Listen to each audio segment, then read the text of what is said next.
The World Cup landed in America in the summer of 2026, and almost immediately, something strange started happening. It had nothing to do with goals, or trophies, or even soccer, really. It was about Walmart. Hundreds of thousands of fans flew in from every corner of the world: Scotland, Japan, Brazil, Germany, Algeria, South Korea, all for the biggest tournament on the planet. And somewhere along the way, the matches became background noise, because what these visitors found inside an ordinary American supermarket completely broke their brains. One German fan named Freddie started filming every single stop on his trip. Gas stations, diners, drive-thrus, all of it. He walked into a Bookies and just stood there, speechless. Aisles longer than his hometown's entire grocery store. Within days, Freddie had hundreds of thousands of people watching him discover America, one chain restaurant at a time. Then came Waffle House. Freddie called it one of the greatest meals of his life. At 2 in the morning, under flickering fluorescent lights, a Japanese visitor had his own moment inside a Mexican restaurant. He ordered tacos. They brought him free chips, then more chips, then unlimited salsa refills. He looked at the camera like he'd just uncovered a national secret. We can just ask for more? For free?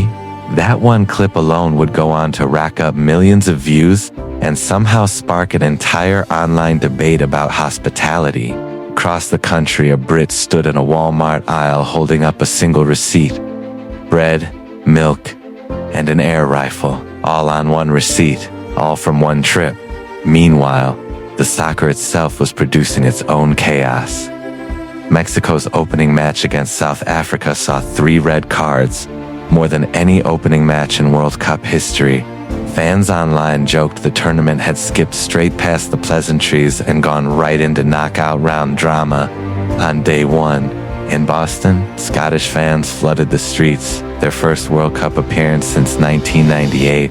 They marched through downtown in kilts, bagpipes blaring, locals running out of shops just to watch them pass. The bars ran out of beer. Twice. Nobody seemed to mind one bit. In Kansas, something even stranger bloomed. A small college town fell completely in love with Algeria's national team, and the Algerian fans fell right back, posing proudly beside a giant Algerian flag, carved into the grass by total strangers who'd never even met them before that week. In Mexico, fans from South Korea and Mexico, bonded since a famous match back in 2018, danced Gangnam Style together in the street like old friends at a reunion. On the pitch, one of the tournament's biggest stars was busy rewriting the record books. Lionel Messi scored a hat-trick in his opening match, moving himself to the top of the all-time World Cup scoring list.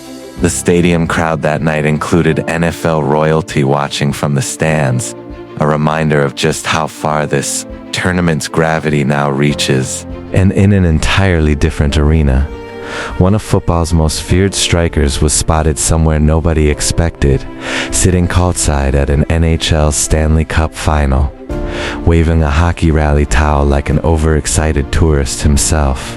For one night, the man defenders fear most looked exactly like the visitors flooding America's gas stations, wide-eyed, delighted, completely out of his element.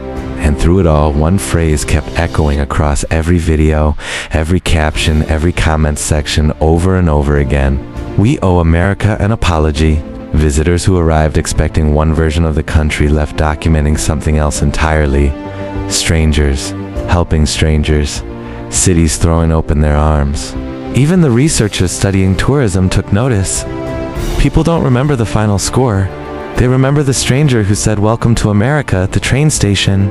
Because somewhere between the goals and the group standings, the world fell in love with something nobody saw coming. Not the soccer, the people,